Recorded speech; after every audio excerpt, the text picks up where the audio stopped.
The night began like any other family dinner, yet something felt different the moment I walked into the dining room. The warm light hanging above the wooden table flickered slightly, as if unsure whether to stay or disappear, just like I often felt in this house. Everyone was already seated, except for one empty chair pushed a little too far from the table. The strange thing was that no one looked at it. Not once. As if the chair itself had become some kind of forbidden object. I froze at the entrance for a few seconds, observing what they were trying so hard not to reveal. My brother's eyes darted toward me, then away like he'd been caught staring. My sister shifted uncomfortably, adjusting her napkin over and over. Even the clinking of utensils felt rehearsed, unnatural. Like everyone was trying too hard to pretend everything was normal.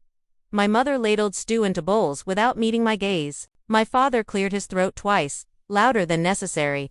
The way people do when they want to fill a silence that isn't meant to be broken. Something was wrong. I could feel it in the air, thick, heavy, pressing down on my chest.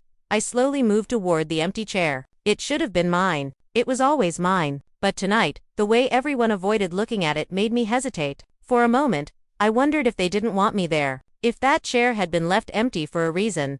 My father's eyes flicked up as I tried to pull the chair closer. His expression tightened, like I'd just touched something sacred. "You can sit anywhere," he said flatly. Anywhere. Anywhere except where I normally belonged.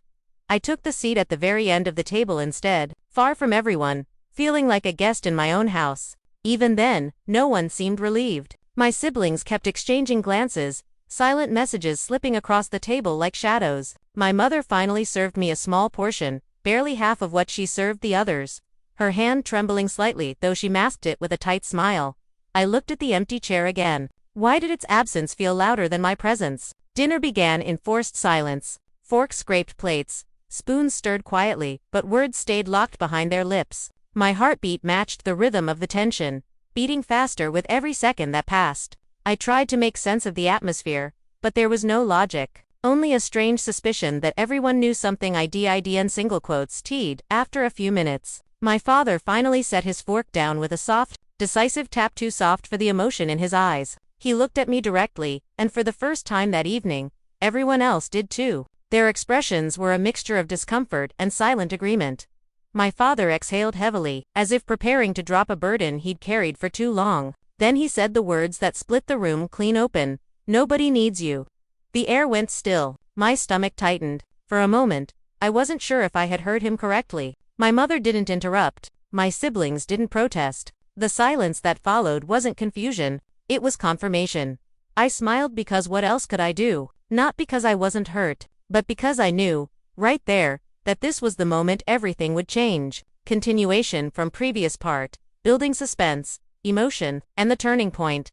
I held that smile longer than I should have. My lips curved upward, but inside, something quietly cracked so silently that even I barely heard it. The room felt colder, as if those 3 words had opened every window in the house, letting in a wind that only touched me. My father didn't look away after saying it. He leaned back in his chair, arms folded, as if he had spoken a simple fact like the weather, or the time of day. My mother kept her eyes on her plate, her spoon freezing midair. For a moment, I wondered if she wanted to say something but couldn't. Or simply wouldn't. My brother shifted, clearing his throat gently, but he didn't speak. My sister took a sip of water too quickly, almost choking. Yet not one of them questioned the sentence that had just been thrown across the table like a stone. I let out a soft breath. The smile stayed. "If that's how you feel," I said quietly, my voice steady in a way that surprised even me, "then I understand." Truthfully, I didn't understand. Not then. But I knew I wasn't going to give anyone the satisfaction of seeing me break. My father shrugged, as if my calmness disappointed him. "We are only telling you the truth," he said. "We don't see anything you contribute. Your siblings, they have direction. They have purpose. You just exist." Exist. The word hit harder than the earlier sentence. My mother finally looked up at me, then only for a moment. Her eyes weren't cruel, just distant, like she'd already disconnected herself from me. A mother shouldn't look at her child that way, but she did. She placed her spoon down gently. "Don't take it personally," she said. "It's better you hear it from us than from the world." Better. There was nothing better about it. For a moment, the quiet in the room pressed against my ears. I felt smaller. Not physically, but in every way that mattered. Like I was shrinking into the chair, becoming as invisible as they believed I was. I looked around the table, at their plates, their steady hands, their indifferent expressions, and then, strangely, everything became clear. It wasn't that they didn't need me, it was that they had never tried to know me. They never noticed the nights I stayed awake, designing my ideas. Working in silence, teaching myself things they never cared about. They never asked about my dreams, or why I always sat alone, or what I hoped to be. To them, I was background noise living in the same house, but never truly seen. So I smiled again, this time softer, controlled, almost peaceful. "Well," I said slowly, "thank you for telling me." My father seemed confused by my tone. He expected anger, or tears, maybe both, but there was none. Inside, something else began forming, a kind of quiet determination, sharp and bright like a flame struggling but refusing to die. I picked up my fork and took a small bite, pretending the food didn't taste like ash. It didn't matter. My mind wasn't in that room anymore. I was already thinking ahead, planning, breathing differently. If nobody needed me here, then I would build a life where people did. The smile stayed on my face until the end of dinner. But it meant something new now. Not pain, not surrender. A beginning, continuation, deepening the turning point, internal shift, rising tension. After dinner ended, everyone stood up slowly, chairs scraping against the tiles. Usually, my mother would ask someone to help with dishes, and I would step forward first, a habit, a silent offering for attention that never came. But tonight, she didn't ask. She simply gathered plates with my sister, leaving my brother and father to drift into the living room. I stayed seated for a moment, staring at the half-eaten food in front of me. It felt symbolic, unfinished, unappreciated, unwanted, just like how they saw me. The empty chair, still pushed away from the table, remained untouched. I realized then that it wasn't empty by accident, it was empty because they had expected I wouldn't be needed there. I stood up slowly, my legs strangely steady despite the storm inside me. As I walked toward the hallway, I heard my father's low voice in the living room. He needed to hear it. Maybe now he'll grow up. Grow up. That's what they thought this was about. I paused, hidden by the doorway, listening though I knew I shouldn't. My mother sighed softly. He doesn't react. That worries me. He doesn't react because he has nothing going on. My father replied sharply. No direction. He's drifting. He's blank, blank. Another word to add to the growing list they used to shape their image of me. My brother spoke next, his voice quieter than the rest. Maybe he'll surprise us one day. My father chuckled. Highly unlikely. A slow breath escaped me. I didn't step inside the room. I didn't confront them. What would be the point? Their minds were built like concrete walls, tall, cold, and unmoving. Nothing I said would change anything, so I walked past the living room without a word. Without looking at any of them, climbing the stairs, step by step until I reached my room. Once inside, I closed the door gently. Not slamming it, not locking it, just closing it softly. The same way I had closed my heart a long time ago. I sat at the edge of my bed, staring at my hands. They were trembling slightly. Not from fear, but from something new, something rising inside me that felt unfamiliar. It wasn't sadness. It wasn't anger. It was focus. For the first time in years, everything inside me aligned perfectly, like pieces of a puzzle clicking into place. Their words weren't going to destroy me, they had simply shown me the truth of what I already felt. I had been waiting for them to see me. But why wait for people who never looked? I opened my drawer and pulled out a notebook, the one I had filled secretly with ideas, plans, sketches, things I never showed them because I knew they wouldn't care. I flipped through the pages, feeling the weight of each dream I had written down. Tonight, none of those dreams felt small anymore. I picked up a pen and wrote a single sentence at the top of a blank page. If nobody needs me here, I will become someone the world needs. The words looked powerful, determined, like a promise. And I felt something shift inside me. A quiet awakening. A rise, a beginning of a journey that didn't include their approval. I closed the notebook and whispered to myself, "You'll see," not angrily, not bitterly, just a calm truth.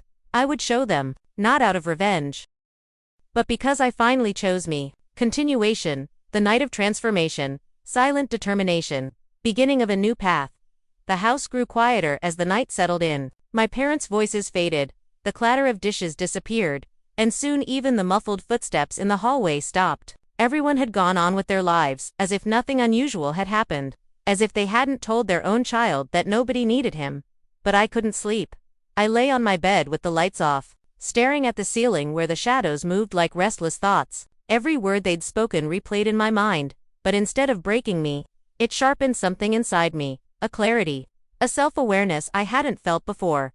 I sat up slowly, turning on my small desk lamp. Its warm glow felt comforting, like a pocket of safety in a house where I had never felt truly safe. My notebook lay open where I had left it earlier. That single sentence holding my attention: if nobody needs me here, I will become someone the world needs. I traced the words with my fingers, feeling a strange power in them. That sentence wasn't just ink anymore, it was the start of my new life.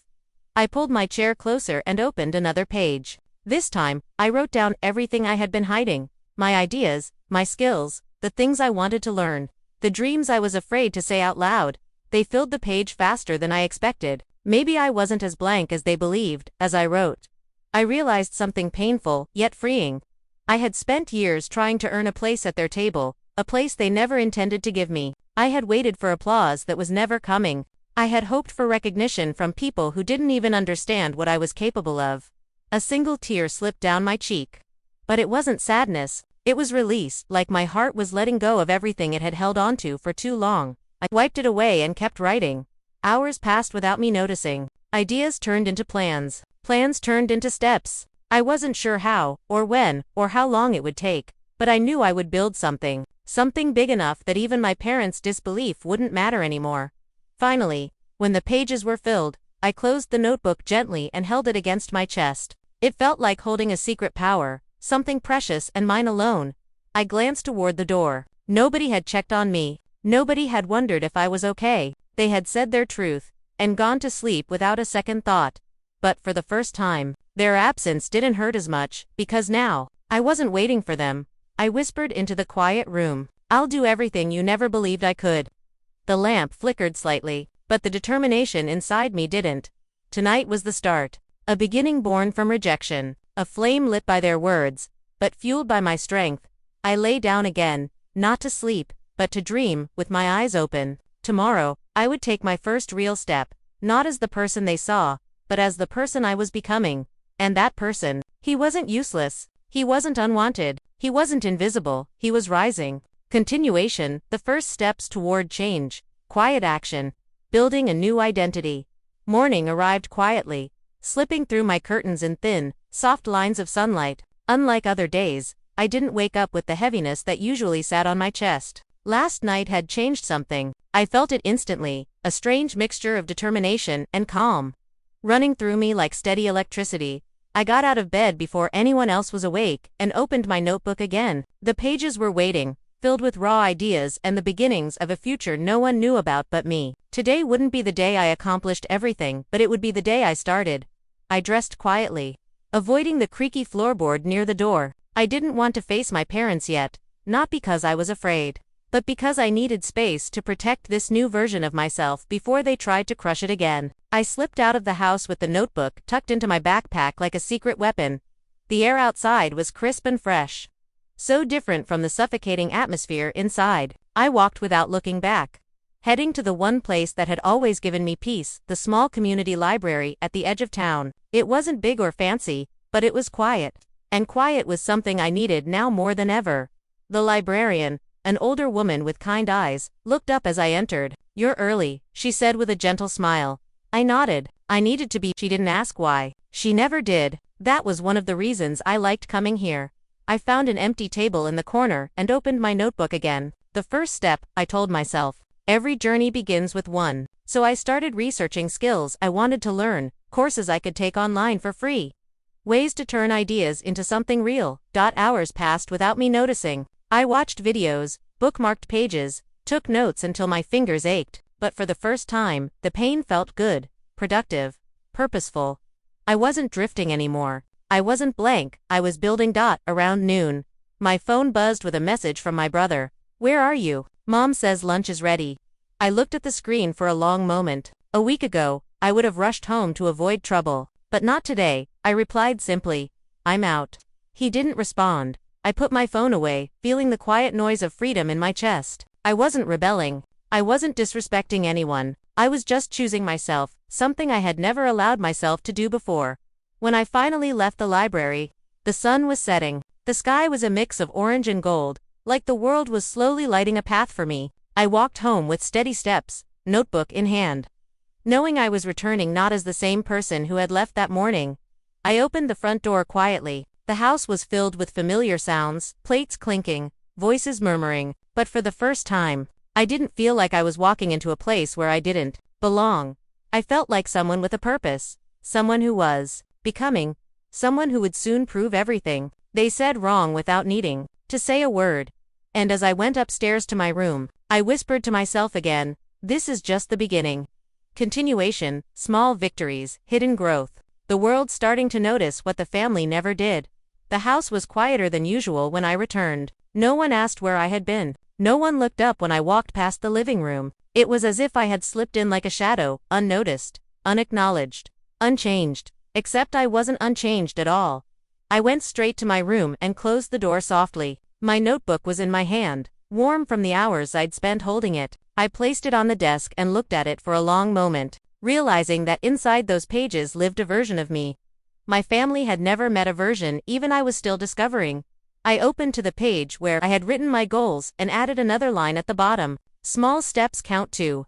Because today had been a small step, not a transformation, not a victory, but a beginning, and that mattered. I pulled out my laptop and started working through one of the beginner courses I had saved earlier. The soft clicking of the keyboard filled my room, blending with the fading sounds from downstairs. For the next few hours, I became lost in learning, in absorbing knowledge I wished I had found earlier, in building skills that none of them believed I had. Every new thing I understood felt like a tiny spark inside me, and slowly, those sparks began to form a light. By evening, I had completed my first module. A small digital certificate popped up on the screen with my name on it. It wasn't much, a simple free course, but it felt like proof that I wasn't blank, that I wasn't useless, that I was capable of growing even without anyone guiding me. I stared at the certificate longer than necessary, memorizing the feeling it gave me. Quiet pride.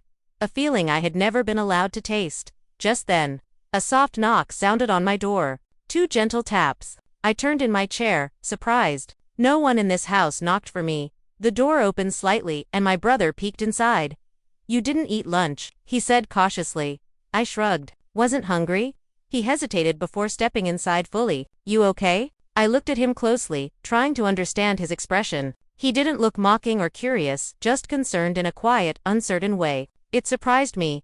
I'm fine, I said softly. He nodded, staring at the floor. About yesterday. Dad can be harsh sometimes. I didn't respond. There was nothing to say. We both knew harsh wasn't the right word. My brother glanced at my laptop screen and noticed the certificate. His eyebrows lifted slightly. You're learning something. I nodded. That's good, he said. And the way he said it, simple, honest, felt more supportive than anything my parents had said in years. He stood at the door again. If you ever want help, I mean, with anything, you can ask me. I managed a small smile. Thank you. He left quietly, closing the door behind him. When I turned back to my laptop, something warm settled in my chest. Maybe a small part of my family did see me, maybe not fully, not loudly, but enough to acknowledge that I was trying, enough to make me feel slightly less alone. I looked at the certificate again, then at my notebook, and whispered, one day, they'll all understand. But even if they didn't, I would keep going. Because for the first time in my life, I wasn't doing this for them. I was doing it for me. Continuation, growth becoming visible, inner strength rising. The world beginning to value what the family ignored. The next few days passed quietly. But something inside me was changing fast. I woke up earlier, slept later, and spent every spare moment learning, practicing, building. My room slowly transformed from a silent corner of the house into a small workshop of dreams. Notebooks stacked on the desk. Sticky notes on the wall. Online courses bookmarked in folders. No one asked what I was doing. No one questioned the long hours or the closed door. Maybe they didn't care. Maybe they assumed I was wasting time. Either way, it didn't matter. I wasn't doing this for them. One afternoon, while everyone was busy in their routines, I submitted my first small project online, a simple assignment. Nothing impressive, but it represented a piece of myself I had never shown anyone. I waited nervously for feedback, refreshing the page again and again, wondering if anyone would notice, and then it happened. A notification popped up. Great work. You have potential. Keep going. It was just a comment from an instructor I had never met, but it lit up something inside my chest. Someone out there, a stranger, saw potential where my own parents saw nothing. I took a photo of the comment, not to show anyone, but to remind myself later that someone believed in me, even if it was only for a moment. Later that evening, when I came downstairs to drink water, I overheard my parents talking in the kitchen. Their voices were low but not low enough. "He's been too quiet lately," my mother said, worry in her tone. "He's always quiet," my father replied. "Maybe he's finally realizing the world is tough." "It shouldn't be this tough for a child," she murmured. I froze. They weren't talking about my growth. They weren't noticing my effort. They weren't curious about the hours I'd spent working. They were only wondering when I would fail. A part of me wanted to walk in and show them what I had done. The certificates, the projects, the progress. But I stopped myself. They would brush it off, call it luck, or say it meant nothing. So I turned away silently and went back to my room. That night, instead of feeling hurt, I felt motivated. If they doubted me, let them. Their doubt had become my fuel. I opened my laptop again and started a more advanced task. It was difficult, far more challenging than anything I had done before. I failed twice, 3 times, 5 times, but I kept trying. I refused to walk away from it. Hours passed, and then suddenly it worked. The screen lit up with a green check mark, and the success notification flashed. I sat back in my chair, breathing hard, feeling the thrill of accomplishment sweep through me. For the first time in my life, I felt proud of myself without needing anyone to clap for me. This time, I whispered nothing. No promises, no future declarations, just silence, the kind filled with strength. The next morning, something unexpected happened. My phone buzzed again, but this time, from a real person. It was the instructor who had seen my work. "Would you like to join a beginner group? I think you'd improve fast." My heart pounded. Someone wanted me. Someone needed me. Not because I was family, not because they had to, but because they saw value in me. I whispered to myself, smiling softly, "This is only the beginning of who I'm becoming." And for the first time, I believed it completely. Continuation, the first real spark of success, the world opening its doors, and the shift that begins to change everything. Joining that beginner group felt like stepping into a new world. A world where no one knew my family, my past, or the words thrown at me like stones. Here, I wasn't the child who just existed. I wasn't invisible. I was simply me, and somehow, that was enough. The first meeting was online. My hands shook a little as I clicked join, expecting to feel out of place, expecting someone to question why I was there. But the moment the session started, something inside me relaxed. The instructor introduced me warmly, like I was someone who already belonged. "These are early steps," he said, "but I see potential in all of you, especially our new member." My cheeks warmed. No one had ever said something like that to me.